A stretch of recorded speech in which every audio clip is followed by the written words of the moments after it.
So reflection. Describe a person you encountered during your project who made you a strong impression on you. I would definitely have to say one of the CNAs. Sadly, I don't remember her name, but one of the CNAs, the first one I met when I was on the resident side, was handling. I was kind of like, it was my first day with the normal resident side of the facility, and I kind of, was trying to navigate the waters, didn't really know what to say, how to integrate the communication, how to how to bring up conversation, something they would like talking about. And so then before jumping into the Spanish lessons, and the CNAs, she kind of came in, handing out pills, and she was like, what you guys learning today? You guys learning Spanish? And then they were like, yeah. And she was like, I don't know, so you're gonna have to teach me some Spanish. And I saw how she kind of used like, oh, you're gonna have to do this, and through those little sayings that she would say, I saw that she was kind of giving them a sense of independence, or like a sense of power or control. Like, oh, so you'll do this for me. And when someone's gonna do something for you, they're like, oh, I'm in charge of something now. And I noticed that the reason she did this was because in the facility, a lot of the residents, sometimes the senior residents, they don't feel like they're in control, they're in charge of anything.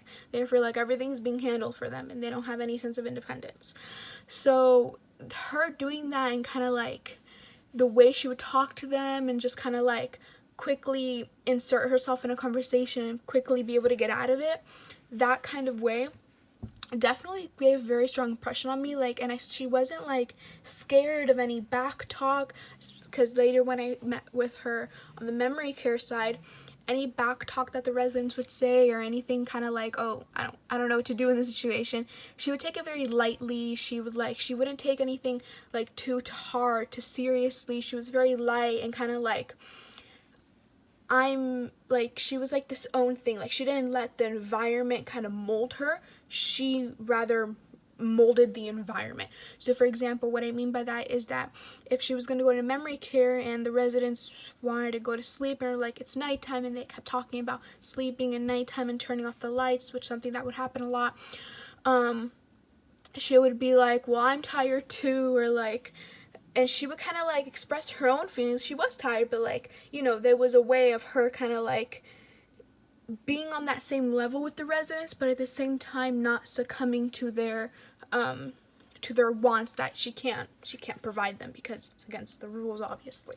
So that made me a very strong impression on me, and I kind of imitate that. So the two qualities I would admire is her way of her sense of confidence, and then the second, her communication skills, definitely, and the way she handled those situations. How can you incorporate what they've modeled? I've definitely incorporated what she has, those two qualities, by, again, taking things, not taking things too seriously, like, oh my god, I'm under all this pressure, this is all my responsibility, what am I going to do?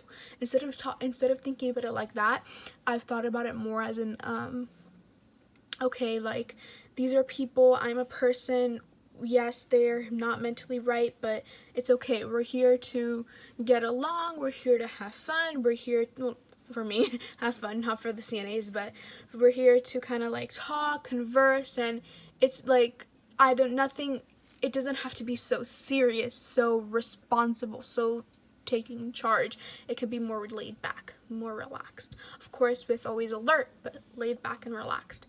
So I could also enjoy my time as well as they. So,